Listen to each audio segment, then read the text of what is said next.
नमस्कार दोस्तों।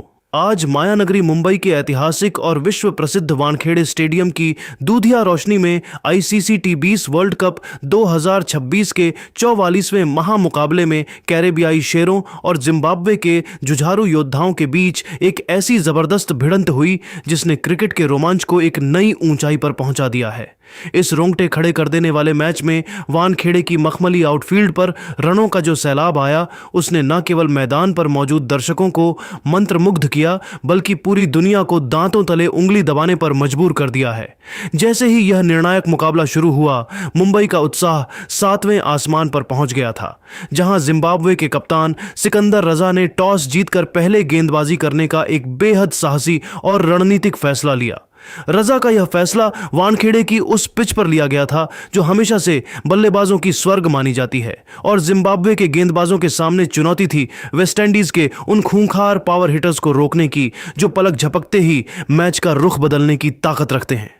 वानखेड़े स्टेडियम के उस विद्युत से भरे तनावपूर्ण और उमस भरे वातावरण में जब लाखों दर्शकों की निगाहें और कैमरों के लेंस मैदान के बीचों बीच टिके थे, वेस्टइंडीज की पारी का आगाज करने के लिए ब्रैंडन किंग और कप्तान शाई होप की विस्फोटक सलामी जोड़ी मैदान पर उतरी, जहां जिम्बाब्वे के गेंदबाजों ने अपनी कसी हुई लाइन और लेंथ से शुरुआत में ही वह दबाव बनाया जिसने कैरेबियाई खेमे में हलचल पैदा कर दी।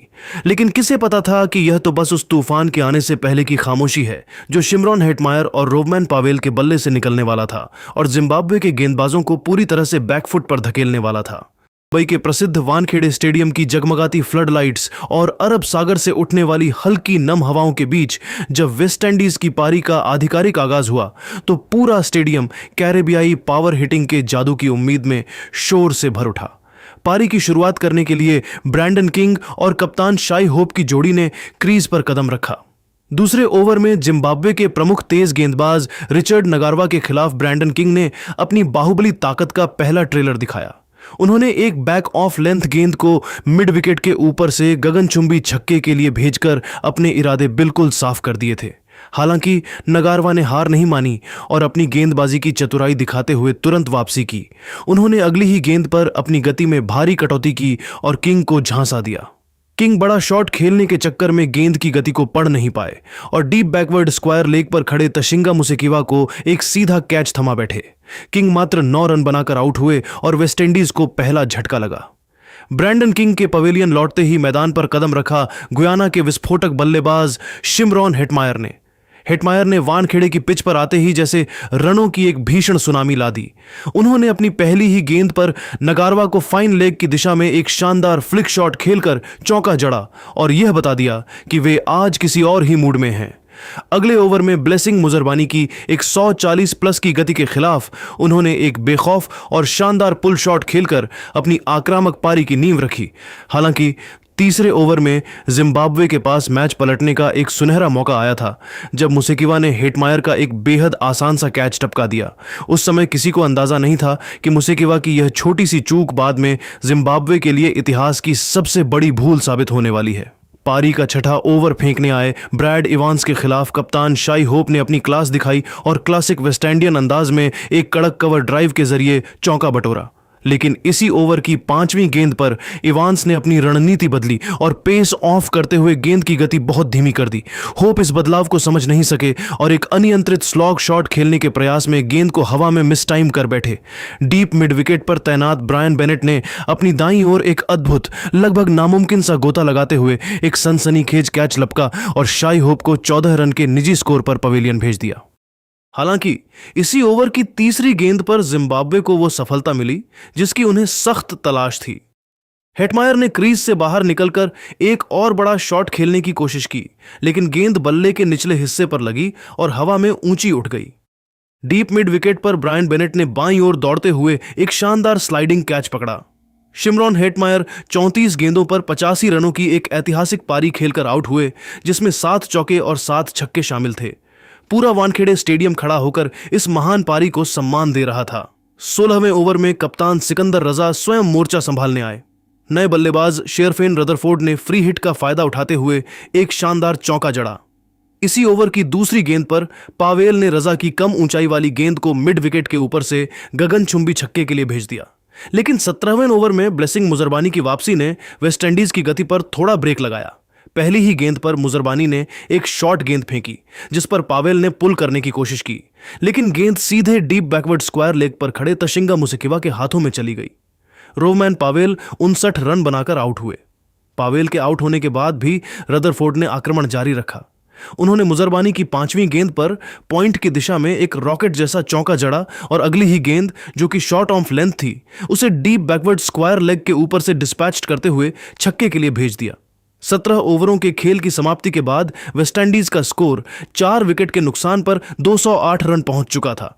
रदरफोर्ड मात्र 8 गेंदों पर 19 रन बनाकर नाबाद थे और उनके साथ रोमारियो शेफर्ड क्रीज पर मौजूद थे। वेस्टइंडीज की रन रेट अब 12.24 की अविश्वसनीय दर पर थी और ऐसा लग रहा था कि वे आज टी20 विश्व कप का सबसे बड़ा स्कोर बनाने के इरादे से मैदान पर आए हैं। जिम्बाब्वे के गेंदबाज मुजरबानी और रजा अब केवल रनों के इस सैलाब को रोकने की नाकाम कोशिशें कर रहे थे। मुंबई के वानखेड़े स्टेडियम में रनों का जो तूफान शिमरॉन हेटमायर और रोवमैन पावेल ने शुरू किया था, उसे अंतिम 3 ओवरों में शेरफेन रदरफोर्ड और रोमारियो शेफर्ड ने एक भयानक सुनामी में बदल दिया।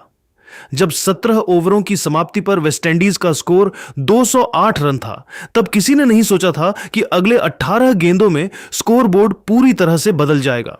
18वें ओवर की कमान ब्रैड इवांस के हाथों में थी, लेकिन रोमारियो शेफर्ड आज किसी रहम के मूड में नहीं थे। ओवर की 5वीं गेंद इवांस ने एक धीमी लेंथ बॉल डाली जिसे शेफर्ड ने पहले ही भांप लिया। उन्होंने अपनी पूरी ताकत झोंकते हुए गेंद को मिड ऑन के ऊपर से 94 मीटर के एक गगनचुंबी छक्के के लिए भेज दिया। इस छक्के ने जिम्बाब्वे के खेमे में खलबली मचा दी थी। पारी का 19वां ओवर फेंकने आए जिम्बाब्वे के प्रमुख तेज गेंदबाज रिचर्ड नगारवा के लिए यह ओवर किसी डरावने सपने जैसा रहा। शेफर्ड ने नगारवा की दूसरी गेंद पर अपनी कलाइयों का जादू दिखाया और एक बैक ऑफ लेंथ गेंद को शॉर्ट थर्ड मैन के ऊपर से उड़ा दिया, जो बिजली की रफ्तार से सीमा रेखा के पार छक्के के लिए चली गई। अगली ही गेंद पर शेफर्ड ने अपना रौद्र रूप दिखाते हुए ऑफ स्टंप के बाहर की फुल डिलीवरी को लॉन्ग वंफ के ऊपर से एक टावरिंग 6 के लिए जड़ दिया। हालांकि नगारवा ने चौथी गेंद पर वापसी की। उन्होंने शेफर्ड को एक वैसी ही गेंद फिर से डाली जिसे शेफर्ड ने दोबारा डाउनटाउन हिट करने की कोशिश की, लेकिन इस बार बल्ले का मुंह संपर्क के समय घूम गया और गेंद हवा में बहुत ऊंची उठ गई। लॉन्ग ऑफ पर खड़े रयान बर्ल ने बड़ी एकाग्रता के साथ इस ऊंचे कैच को लपका और रोमारियो शेफर्ड 10 गेंदों पर 21 रनों की आतिशी पारी खेलकर आउट हुए। लेकिन ओवर की अंतिम गेंद पर नए आए बल्लेबाज ने नहीं, बल्कि रदरफोर्ड ने नगारवा की एक फुल टॉस को डीप कवर के ऊपर से छक्के के लिए भेजकर ओवर का अंत किया। अंतिम ओवर लेकर आए ब्लेसिंग मुजरबानी, लेकिन उनके सामने अब अनुभवी जेसन होल्डर खड़े थे।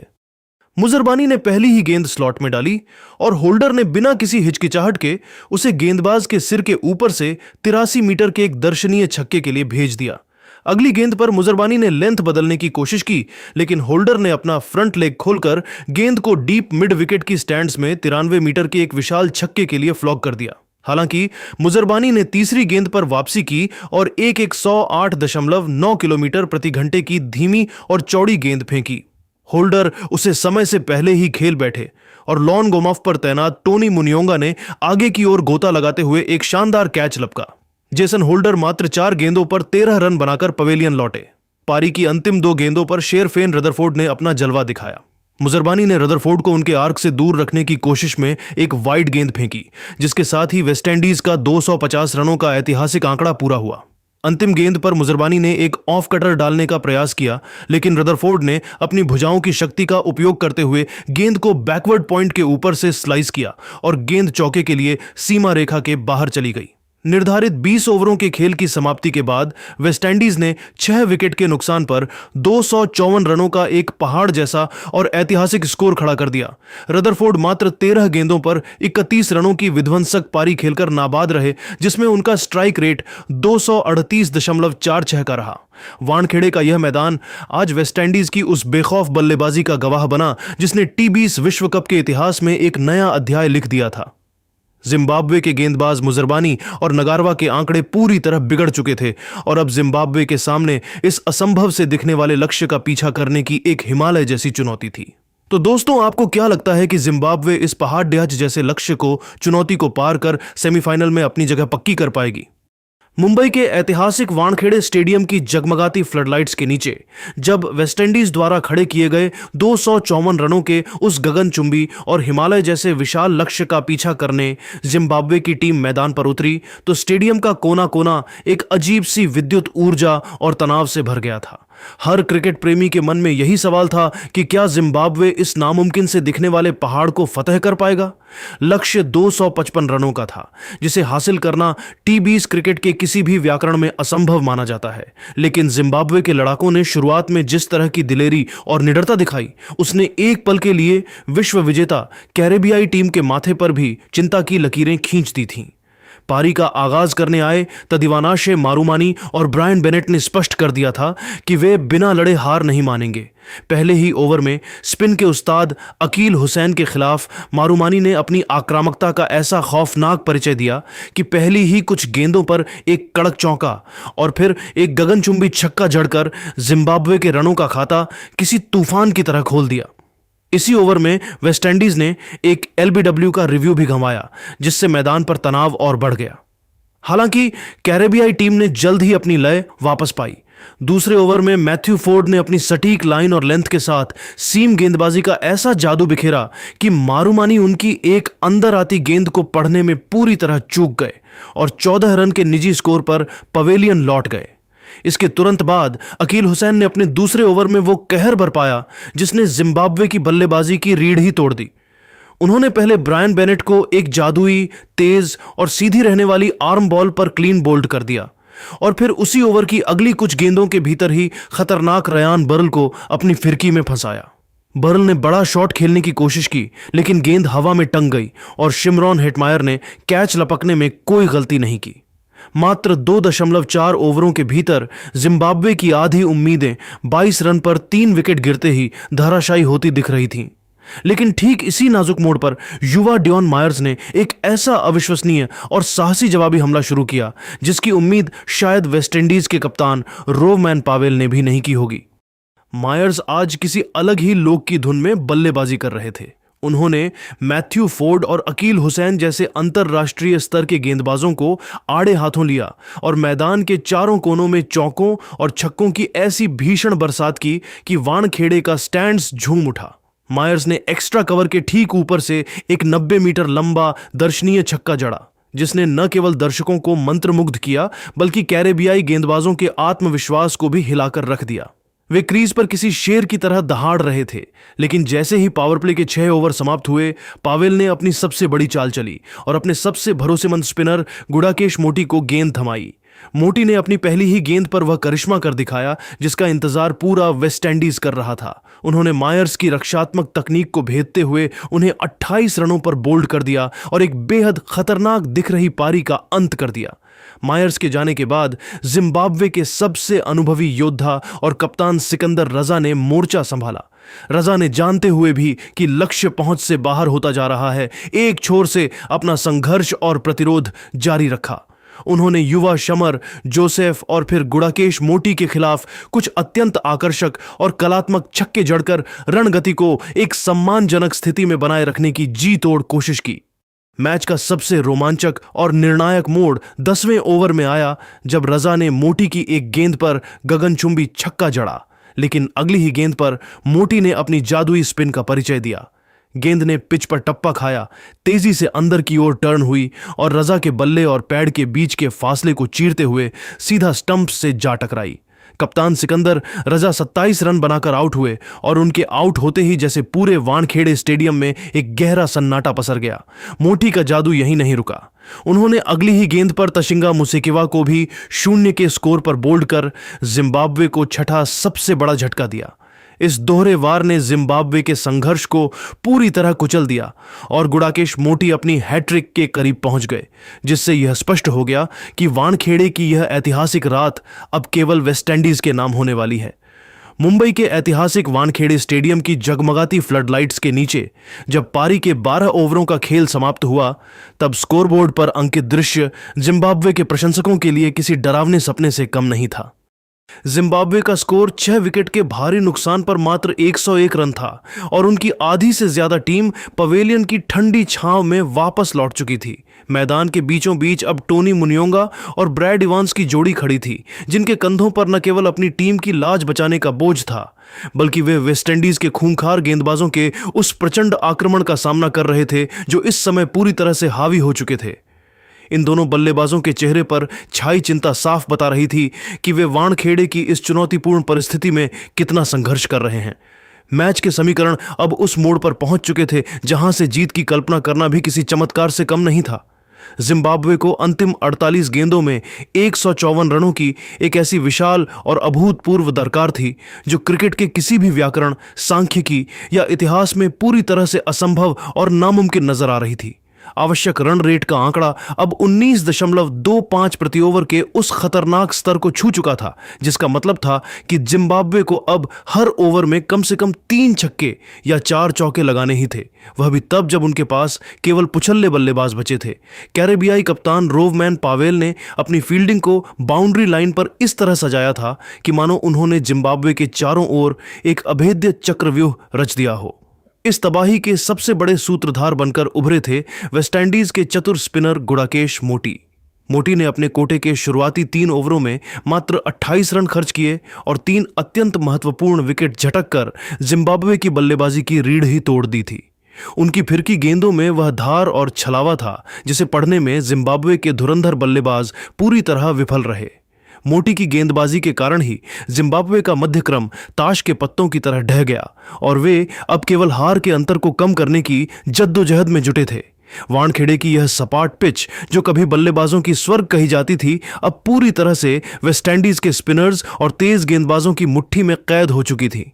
मैदान पर मौजूद दर्शक और कमेंटेटर भी इस बात को स्वीकार कर चुके थे कि मुकाबला अब औपचारिकता मात्र रह गया है। कैरेबियाई शेर अपनी एक विशाल, ऐतिहासिक और रिकॉर्ड तोड़ जीत के बेहद करीब पहुंच चुके थे।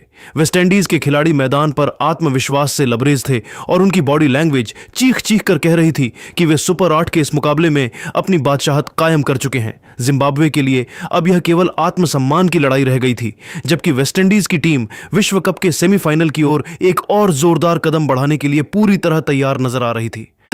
मुंबई के वानखेड़े स्टेडियम में जब जिम्बाब्वे की पारी के 12 ओवर समाप्त हुए तो स्कोरबोर्ड पर 6 विकेट के नुकसान पर 101 रन दर्ज थे। पूरा मैदान जानता था कि वेस्टइंडीज की जीत अब मात्र औपचारिकता है, लेकिन खेल का असली रोमांच और संघर्ष अभी भी बाकी था। 13वें ओवर की दूसरी ही गेंद पर जादुई स्पिनर गुडाकेश मोटी ने वह किया जो वे पूरे मैच में करते आए थे। मोटी ने एक लूप वाली गेंद फेंकी जिस पर टोनी मुनियोंगा ने अपनी पूरी ताकत से स्लॉग स्वीप शॉट खेला। गेंद रॉकेट की रफ्तार से डीप मिड विकेट की ओर गई, जहां शमर जोसेफ मुस्तैद खड़े थे। जोसेफ ने अपनी आंखों को गेंद पर जमाए रखा और एक अत्यंत तेज गति से आती गेंद को बड़ी ही खूबसूरती से लपक लिया। मुनियोंगा 14 रन बनाकर पवेलियन लौटे और इसी के साथ गुडाकेश मोटी ने इस मैच में अपना चौथा विकेट पूरा किया। वानखेड़े की पिच पर मोटी की फिरकी ने जिम्बाब्वे के मध्यक्रम को पूरी तरह तहस नहस कर दिया था। मुंबई के वानखेड़े स्टेडियम की उस ऐतिहासिक शाम में जब जिम्बाब्वे की पारी अपने अंतिम पड़ाव की ओर बढ़ रही थी, तब वेस्टइंडीज के अनुभवी और कद के धनी तेज गेंदबाज जेसन होल्डर आक्रमण पर वापस लौटे। उनके हाथ में गेंद और आंखों में जीत का आत्मविश्वास साफ झलक रहा था। जिम्बाब्वे के लिए पहले से ही बिगड़ी हुई स्थितियां तब और भी ज्यादा बदतर और निराशाजनक हो गईं, जब होल्डर ने अपनी सधी हुई, सटीक और अनुशासित गेंदबाजी से पुछल्ले बल्लेबाज ग्रीम क्रीमर को क्रीज पर पूरी तरह से बांध दिया। ओवर की तीसरी गेंद पर क्रीमर ने दबाव को कम करने के लिए होल्डर की एक शॉर्ट ऑफ लेंथ गेंद को लेग साइड में स्वाइप करने का जोखिम भरा प्रयास किया, लेकिन होल्डर की अतिरिक्त उछाल और गति ने उन्हें पूरी तरह छका दिया। गेंद बल्ले के ऊपरी हिस्से पर लगकर सीधे गेंदबाज की ओर हवा में तैरती हुई चली गई। जेसन होल्डर ने अपने फॉलो थ्रू में बड़ी ही सहजता और फुर्ती दिखाते हुए एक हाथ से उस कैच को लपक लिया। क्रीमर बिना खाता खोले ही 0 के स्कोर पर पवेलियन की ओर चल दिए और इसी के साथ जिम्बाब्वे का स्कोर 8 विकेट के नुकसान पर 102 रन हो गया। वानखेड़े का पूरा मैदान समझ चुका था कि वेस्टइंडीज अब इस ऐतिहासिक जीत से मात्र 2 कदम दूर है। 15वें ओवर में स्पिन के उस्ताद अकील हुसैन ने जिम्बाब्वे की बची कुची आखिरी उम्मीदों को भी एक बड़ा और करारा झटका दिया। उन्होंने अपनी चतुर फ्लाइटेड गेंद के जाल में ब्लेसिंग मुजरबानी को इस कदर फंसाया कि बल्लेबाज के पास कोई विकल्प नहीं बचा। मुजरबानी ने गेंद को जोर से हिट करने की कोशिश की, लेकिन गेंद बल्ले के बीचों बीच आने के बजाय हवा में बहुत ऊंचाई तक चली गई। एक बार फिर मैदान पर शमर जोसेफ का जलवा देखने को मिला। जोसेफ ने बाउंड्री लाइन से अंदर की ओर किसी चीते की रफ्तार से दौड़ते हुए अपनी पूरी एकाग्रता गेंद पर टिकाए रखी और एक सुरक्षित रिवर्स कप कैच पकड़कर मुजरबानी को भी 0 के स्कोर पर पवेलियन का रास्ता दिखा दिया। हालांकि इसी ओवर की अंतिम गेंद पर रिचर्ड नगारवा ने अपनी हार न मानने वाले जज्बे का एक छोटा सा ट्रेलर दिखाया। उन्होंने अकील हुसैन की गेंद पर कुछ कदम आगे बढ़कर मिड विकेट के ऊपर से एक गगनचुंबी और प्रचंड छक्का जड़ दिया, जिससे जिम्बाब्वे के खेमे में थोड़ी राहत की लहर दौड़ी। लेकिन मैच के असली रोमांच का अध्याय तब शुरू हुआ जब जिम्बाब्वे के ब्रैड इवांस ने वानखेड़े के दर्शकों को अपनी आतिशी और बेखौफ बल्लेबाजी से पूरी तरह दंग कर दिया। 16वें ओवर में जेसन होल्डर के खिलाफ इवांस ने अपना रौद्र रूप धारण किया। उन्होंने होल्डर की दूसरी ही गेंद पर एक अत्यंत चतुर और कलात्मक चौका जड़ा, जिसने वेस्टइंडीज के कप्तान रोवमैन पावेल को थोड़ा बेचैन कर दिया। लेकिन इवांस यहीं नहीं रुके। उन्होंने अगली 2 गेंदों पर अपनी शारीरिक शक्ति का भरपूर उपयोग करते हुए लगातार 2 विशालकाय और गूंजते हुए छक्के जड़कर कैरेबियाई कप्तान को अपनी फील्डिंग की सजावट पूरी तरह से बदलने पर मजबूर कर दिया। इवांस ने मिड विकेट की दिशा में एक 90 मीटर लंबा शक्तिशाली पुल शॉट खेलकर यह स्पष्ट संदेश दिया कि जिम्बाब्वे भले ही मैच हार रहा हो, लेकिन वे कम से कम अपने नेट रन रेट को बचाने और मैच को सम्मानजनक स्थिति तक ले जाने की पूरी कोशिश जरूर करेंगे। संघर्ष की यह कहानी 17वें ओवर में एक नए चरम पर पहुंच गई जब वेस्टइंडीज के सबसे तेज गेंदबाज शमर जोसेफ अपनी भीषण रफ्तार के साथ स्पेल पूरा करने वापस आए तो ब्रैड इवांस ने उनका स्वागत छक्कों की एक अविश्वसनीय हैट्रिक के साथ किया। इवांस ने पहली ही गेंद पर अपनी कलाई का जादू दिखाया और एक बेहतरीन स्कूप शॉट खेलकर गेंद को फाइन लेग के स्टैंड्स में पहुंचा दिया। इसके बाद ओवर की 5वीं और 6ठी गेंद पर उन्होंने अपनी पावर हिटिंग का ऐसा मुजाहिरा पेश किया कि लॉन्ग ऑन और थर्ड मैन के ऊपर से 2 और शानदार और टावरिंग 6 जड़ दिए। वानखेड़े का पूरा स्टेडियम इवांस की इस दिलेरी पर तालियां बजा रहा था। इवांस अब मात्र 21 गेंदों पर 43 रनों की तूफानी पारी खेलकर अपने अर्धशतक के बेहद करीब पहुंच चुके थे। लेकिन अंततः 18वें ओवर की चौथी गेंद पर इस वीरतापूर्ण संघर्ष का अंत हुआ। युवा गेंदबाज मैथ्यू फोर्ड ने अपनी चतुराई का प्रदर्शन करते हुए एक सटीक धीमी गेंद फेंकी।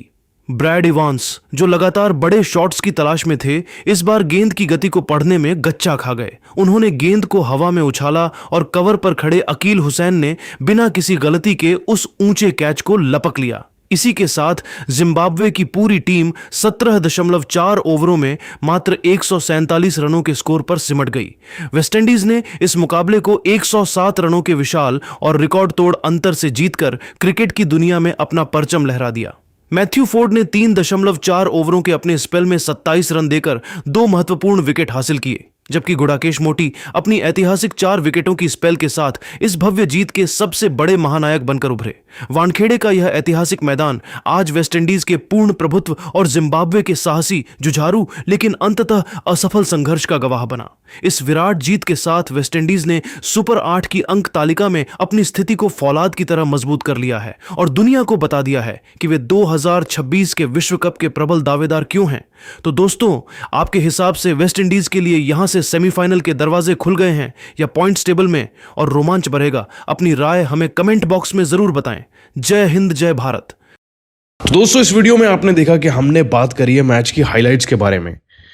मैच के बारे में क्या ही कहें, एक ऐसा मैच है जिसने पूरे वर्ल्ड कप को चेंज करके रख दिया, जिसने पूरे वर्ल्ड कप में इस बात को चिल्ला चिल्ला के बता दिया है कि भाई अगर कोई वर्ल्ड कप जीतने का हकदार है तो वो वेस्ट इंडीज की ही टीम है। वेस्ट इंडीज की टीम जिसे सब हल्के में लेते थे भाई, वो इतनी भारी निकली कि उसने 255 का टारगेट दे दिया। आई थिंक ये वर्ल्ड कप के इतिहास में one of the highest total बना है, या फिर हाईएस्ट भी हो सकता है।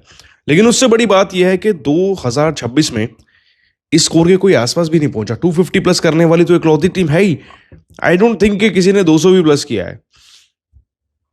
किया भी होगा तो इतने अच्छे तरीके से नहीं किया होगा। जब आपके स्टार्टिंग में दोनों बैट्समैन 9 और 14 रन पे आउट हो गए, शिमरोन हेटमायर आते हैं 85 रन बनाते हैं 34 गेंदों में, रोवमैन पोवेल 35 गेंदों में 59 रन बनाते हैं, 13 गेंदों में 31 रन रदरफोर्ड बनाते हैं, 10 में 21 शेफर्ड बनाते हैं। सारे के सारे प्लेयर्स अनस्टॉपेबल थे भाई, कोई चारा ही नहीं था जिम्बाब्वे के पास। They gave up mentally. वो पहले ही मेंटली मैच को हार चुके थे। कप्तान सिकंदर रजा को आप कब तक देखोगे? वो इंडिया वाली कहानी हो गई। कब तक आप एक्सपेक्ट करोगे कि शिवम दुबे और पांड्या ही पांड्या ने भी कुछ नहीं किया, शिवम दुबे ही मैच जिताएगा आपको। ले देकर ब्रैड इवेंट्स नाम के एक बंदे ने 21 गेंदों में 43 रन बना दिए, बस इससे ज्यादा और कुछ था ही नहीं जिम्बाब्वे की तरफ से भाई। पूरी की पूरी टीम हो जाती है ऑल आउट 18th ओवर में। अब सुनो यहां पर कैच क्या है। कैच ये है कि जिम्बाब्वे की टीम ने ना सिर्फ मैच जीता 107 रन से, बल्कि उन्होंने इस मैच को 3 ओवर 2 गेंदे पहले यानी कि 20 गेंदे पहले जीत लिया है। 17.4 ओवर के अंदर इस मैच को खत्म कर दिया। आप सोचो, उन्हें दो तरफा नेट रन रेट में फायदा हुआ है। उनका नेट रन रेट मैं आपको बताऊं, आप सुन के हिल जाओगे। 2 पॉइंट्स तो उनके हैं, प्लस 5.3 का नेट रन रेट उनका है। उनसे नीचे अफ्रीका है, प्लस 3.8 का है। अब जिम्बाब्वे को तो भूल जाओ, इंडिया को तो वक्त लगना ही था भाई नेट रन रेट कवर करने में। What about Zimbabwe? ये तो 2 बार सुपर 8 खेलेगी तब भी कवर नहीं होगा, इतने बुरे तरीके से हारी है।